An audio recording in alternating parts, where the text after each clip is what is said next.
Okay, let's use the same formula and look at the German one. So, if we go over here, say the German 6, which we abbreviate GR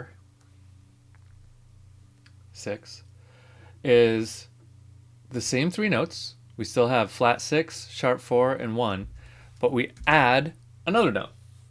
We add a flat 3. Okay, so German 6 has 4 notes. Italian 6 is actually the only one that only has 3 notes. Um, Now you might think, why does that matter? Here's why it matters. When you're in, if you go to college, and you take college music theory, you're gonna get these ridiculous exams where you're gonna have to spot Italian, German, and French in a piece of music all the time, and you're gonna have to remember the difference between the three. And I'm not going to quiz you on that, and I'm not going to give you a ridiculous exam like that, because this is an online course and you can just do what you want to do. But we come up with all kinds of tricks for remembering how to spell each one. And one of the tricks is the Italian is the only one with 3 notes.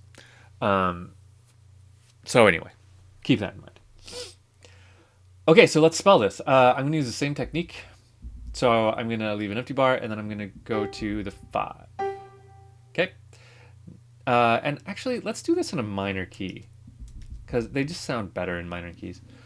So let's keep our C major key signature and assume we're in A minor. Okay, so we need to make a 5, at least scale degree 5. So that's going to be E. Okay, so now in order to make our flat 6 sharp 3 thing, we're going to go half step above, which is that F, and half step below, which is going to be D sharp. Okay, let's confirm that we've actually done it correctly. We're in the key of A minor. The 6th of A is F, and we're in a minor key, so it's already flat, so we don't need to do anything there. And the 4 of A is D, so we raise that to get our sharp 4. That gives us D sharp. So we've got our flat 6, sharp 4. Good. Now let's add in our 1. So we're in the key of A minor, so we're going to add our A. Okay.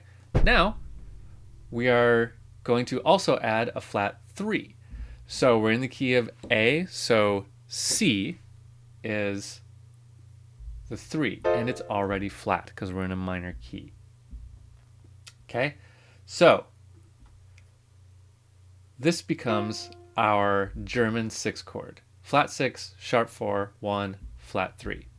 Again, we could call this D sharp the root if we wanted to flip it, but we almost always do it in the 6 inversion because then it resolves nicely out to 5. Okay, let's hear it.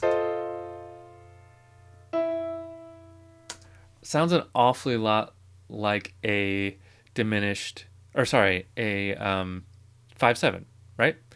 And if we flip it around and we respell it, it kind of is. D sharp, F, A, C. It kind of is. So resolves out to 5. So once again, let's just finish our 5. So E, G, let's raise that sucker up to make it a major 5. B, and then we're going to go to A, C, E. Let's put an A in the bottom just for fun. Okay, so let's hear it.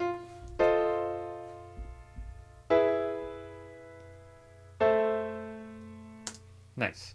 So predominant, dominant, tonic. Once again, the German 6, all of the augmented 6 lead to 5. 5 leads to 1. Let's hear the difference between Italian 6 and German 6.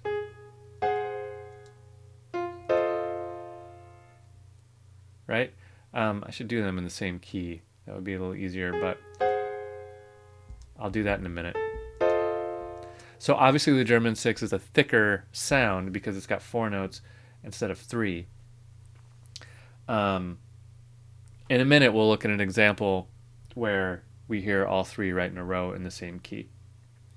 For now, let's just power through and learn our third one, the French. Franche. That was bad. Sorry, my fake French accent. The Franche Italian 6 chord. Okay, off to that.